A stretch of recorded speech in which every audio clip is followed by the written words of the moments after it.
খোলা বাজারে বাড়ছে ডলারের দর, এক মাসে রেমিটেন্স কমেছে ৬৩ কোটি ডলার, রিজার্ভে বড় পতনের শঙ্কা বিশ্লেষকদের।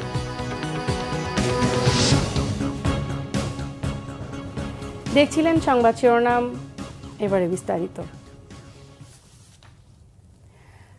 খোলা বাজারে উদ্বেগজনক হারে বাড়ছে মার্কিন ডলারের দর। কয়েকদিনের ব্যবধানে ডলারের প্রতি দাম ছাড়িয়েছে ১২৫ টাকা। প্রবাসীরা ব্যাংকিং চ্যানেলে বৈদেশিক মুদ্রা পাঠানো কমিয়ে দেয়ায় ১০ মাসের মধ্যে সর্বনিম্ন পর্যায়ে নেমেছে রেমিটেন্স। চলমান সংকট নিয়ে প্রবাসীদের উৎকণ্ঠা, শিগগিরই দূর না হলে বৈদেশিক মুদ্রা রিজার্ভে বড় পতনের পাশাপাশি অর্থ পাচার বেড়ে যাওয়ার শঙ্কা বিশ্লেষকদের। জিয়াউল হক সবুজের রিপোর্ট। মার্কিন ডলারের দাম স্থিতিশীল রাখতে ক্রলিং পেগ চালুর ৩ মাসের মাথায় আবারও অস্থির বৈদেশিক মুদ্রার বাজার। মাত্র ২ সপ্তাহ আগেও যেই ডলার খোলা বাজারে বিক্রি হতো ১১৯ টাকায়, সেই ডলারের দাম উঠেছে ১২৫ টাকার বেশি। উচ্চ দরে ডলার লেনদেন করলেও ড্যাশবোর্ডে সরকারি লেনদেন লিখে রাখছে মানি এক্সচেঞ্জগুলো। এ নিয়ে কথা বলতেও রাজি নন তারা। এদিকে চলমান সংকটের প্রভাব পড়েছে রেমিট্যান্স আয়ে। প্রবাসীরা জুলাই মাসে দেশে পাঠিয়েছেন ১৯০ কোটি ডলার, যা আগের মাসের তুলনায় ৬৩ কোটি ডলার কম। তবে খোলা বাজারে ডলারের দরের অস্থিরতার কোনো প্রভাব ব্যাংকে পড়েনি বলে দাবি ব্যাংকারদের। বাংলাদেশ ব্যাংক সর্বশেষ নির্দেশনা যেটা আছে ওইটাই, যে আমরা কোনোভাবে যেন বেশি রেটে না কিনি। জুলাই মাসের ৩য় সপ্তাহে যে রেটটা যেভাবে দেওয়া ছিল এখনও সেটাই আছে। আমরা এর মধ্যে ওই রেটের মধ্যেই আমরা কেনাবেচা করতেছি এবং সেভাবে আমাদের যে পেমেন্টগুলো আছে বিদেশি পেমেন্ট আমরা সেটা দিচ্ছি। আমাদের যে শাখার যে সকল গ্রাহকের যে রেমিটেন্সগুলো আছে সেগুলো আসলে আমরা তো ওইভাবে ধরেন এক সপ্তাহের ভেরিয়েশন কত হয়েছে স্পেসিফিক ওইভাবে আমার ক্লায়েন্ট আছে ধরেন ১৫,০০০। এই আসলে এই প্রত্যেকটা অ্যাকাউন্টে গিয়ে যারা বিদেশ থেকে টাকা আসে এই রেমিটেন্সগুলো দেখে এটার গ্রোথ বড় ডিফিকাল্ট।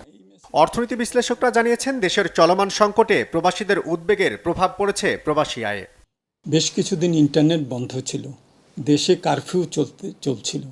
এরকম একটা অবস্থায় প্রবাসে তারা যারা থাকেন তাদের মধ্যে তো দেশ সম্বন্ধে একটা বড় ধরনের দুশ্চিন্তা, তাদের পরিবার পরিজন সম্বন্ধে দুশ্চিন্তা। সুতরাং তারা কি পরিস্থিতির মধ্যে পড়েন এটা তো তাদের উপরেও এটার একটা প্রভাব থাকে, একটা অভিঘাত থাকে। এবং এই সুযোগে অনেকেই হয়তোবা যারা নাকি রেমিটেন্স পাঠান তাদেরকে ফর্মাল চ্যানেলের জায়গায় ইনফর্মাল চ্যানেলে পাঠানোর জন্য উদ্বুদ্ধ করে। দেশেও এক শ্রেণীর লোক আছে যারা নাকি ক্যাপিটাল ফ্লাইটের জন্য এই ধরনের পরিস্থিতির সুযোগ নেয়।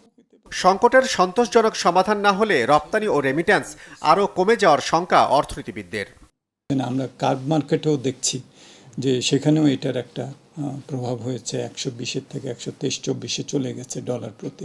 এটা দীর্ঘমেয়াদে কী হবে এটা কিন্তু নির্ভর করবে যে আমাদের রাজনীতিবিদরা এটা কিভাবে ট্যাকল করতে পারেন, কিভাবে একটা অন্তর্ভুক্তিমূলকভাবে আমাদের দেশকে সামনের দিকে এগিয়ে নিয়ে যেতে পারেন, যাতে প্রবাসীদেরও একটা আস্থা থাকে যে আমাদের একটা গণতান্ত্রিক প্রক্রিয়া এবং একটা সামষ্টিক একটা মূল্যবোধের মধ্য দিয়ে আমরা আমাদের বিরাজমান সমস্যাগুলি সমাধান করতে পারি। পরিস্থিতি উন্নয়নে প্রবাসীদের আস্থা অর্জনে এখনই কার্যকর পদক্ষেপ নেওয়া জরুরি বলে মনে করেন তিনি। সমস্যাগুলি সমাধান করতে। জিয়াউল হক সবুজ, বাংলা ভিশন, ঢাকা। কার্ব মার্কেটে হলো কোটা আন্দোলনে সহিংসতায় একমাত্র উপার্জনক্ষম মানুষটিকে হারিয়ে দিশেহারা পঞ্চগড়ে আবু সাইদের পরিবার। তার মৃত্যুতে এলাকা জুড়ে শোকের ছায়া নেমে আসে। জীর্ণশীর্ণ মাটির ঘরে থাকে সাইদের পরিবার। ব্যাংকে ঋণের বোঝা রেখে গেছেন সাইদ। সুদে আসলে এখন বেড়ে দাঁড়িয়েছে প্রায় ৩ গুণ। সেই ঋণ কিভাবে শোধ হবে আর সংসার চলবে কিভাবে, সেই দুশ্চিন্তায় অস্থির শোকাহত পরিবারটি। পঞ্চগড় প্রতিনিধি মোশাররফ হোসেনের তথ্য ও ছবিতে রিপোর্ট। কোটা আন্দোলনে প্রাণ গেল নিরপরাধ ও নিরীহ মুদি দোকানদার আবু সায়েদের। ১৯ জুলাই সংঘর্ষের সময় ঢাকার মোহাম্মদপুরের বরসিলা এলাকায় মাথায় গুলিবিদ্ধ হয়ে মারা যান তিনি। সায়েদের বাড়ি পঞ্চগড়ের বোদা উপজেলার মারিয়া ইউনিয়নের প্রধানহাট এলাকায়। সায়েদের মৃত্যুতে পরিবারে এখন শুধুই আহাজারি। দরিদ্র পরিবারটির সম্পদ বলতে ভিটেমাটির ১৫ শতক জমি। কৃষি ব্যাংক থেকে ৪৫,০০০ টাকা ঋণ নিয়ে মুদি দোকান শুরু করেছিলেন সায়েদ। এখন সুদে আসলে ঋণের পরিমাণ প্রায় ১,২০,০০০। ১৯ জুলাই শুক্রবার নামাজের পর দোকানের পণ্য আনতে গিয়েছিলেন সায়েদ। স্ত্রী মাজেদা বেগমের সাথে স্বামীর শেষ কথা হয় বৃহস্পতিবার। পরদিন বাড়িতে তার টাকা পাঠানোর কথা ছিল। নিহত আবু সায়েদের ছেলে মামুন ইসলামের আকুতি, তার বাবা তো কোনো অপরাধ করেননি। সংসারের অন্ন কিভাবে জোগাড় হবে সেই চিন্তায় দিশেহারা পরিবারটি। দোকানের পুলি আনবার গেছিল, পুলি আনবার যাতে হেলিকপ্টার দিয়া গুলি খায় মারা গেল। এরকম লোক নাই আমাদেরকে 10টা দিয়ে চালাবে। আপনার কাছে আমি বিচার চাই, কি আমাদের বাচ্চার লেখাপড়ার খরচ চাই। আমার আব্বা যে গুলি খেয়ে মারা গেল শুক্রবার দিন দুপুরে পরে যে নামাজের পরে গুলি খেয়ে মারা গেলো, এটি সরকার কাছে আবেদন যে আমার এটা বিচার চাই আমরা। আবু সায়েদ খুব সহজ সরল ছেলে ছিল।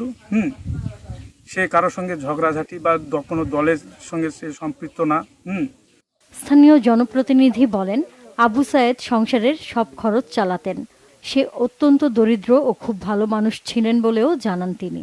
উনি লোক অত্যন্ত ভালো ছিল, তার ছেলে মেয়ে আছে, এই তার রোজগারের পয়সা দিয়ে তার সন্তান ছেলে লেখাপড়া শিখছে, তার ভরণ পোশাক খাওয়া দাওয়া সাহেদ আলীরই সম্পন্ন করে। আবু সায়েদের হত্যার বিচার দাবি করেছেন তার পরিবার সহ এলাকাবাসী। Bangla vision news desk. সকাল থেকে রাজধানীতে থেমে থেমে বৃষ্টি হচ্ছে। সাপ্তাহিক ছুটির দিনে সড়কে যান চলাচলও তেমন নেই। রাজধানীর কারওয়ান বাজার, ফার্মগেট, পল্টন, গুলিস্তান, মতিঝিল সহ বিভিন্ন এলাকায় ঘুরে দেখা যায় বাস, অটোরিকশা চলাচল করলেও ব্যক্তিগত গাড়ি তেমন নেই। যারা ঘর থেকে বের হয়েছেন কিছুটা ভোগান্তিতে পড়তে হয় তাদের। ছাতা নিয়ে বের হতে দেখা যায় অনেককে।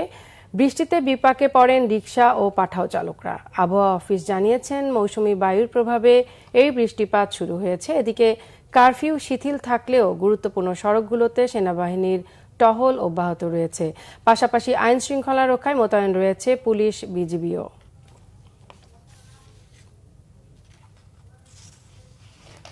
ভেনিজুয়েলার প্রেসিডেন্ট নির্বাচনের ফলাফল নিয়ে বিক্ষোভ ও সহিংসতার মধ্যেই বিরোধী দলীয় নেতা এডমন্ডো গঞ্জালেসকে বিজয়ী হিসেবে স্বীকৃতি দিয়েছে যুক্তরাষ্ট্র। বন্দী নেতাকর্মী সমর্থকদের মুক্তির আর ফলাফল প্রত্যাখ্যান করে শনিবার বিক্ষোভের ডাক দিয়েছে মার্কিন পররাষ্ট্র দপ্তরের ব্রিফিংয়ে বলা হয়েছে, ভেনিজুয়েলায় প্রেসিডেন্ট নির্বাচনে ভোটের চূড়ান্ত তালিকা প্রকাশের জন্য অপেক্ষায় থেকে ধৈর্যের বাঁধ ভেঙে যাচ্ছে।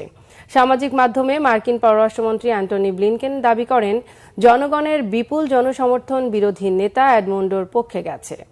এমন পরিস্থিতিতে সোমবার থেকে শুরু হওয়া প্রতিবাদ কর্মসূচি থেকে আটক বিরোধী দলের সমর্থকদের অবিলম্বে মুক্তি দেওয়ার আহ্বান জানিয়েছে এডমন্ডোর দল ডেমোক্রেটিক ইউনিটি রাউন্ডটেবিল। শনিবার রাজধানী কারাকাসে বিক্ষোভে কর্মসূচির ডাক দিয়েছে ভেনিজুয়েলার নেত্রী মারিয়া করিনা।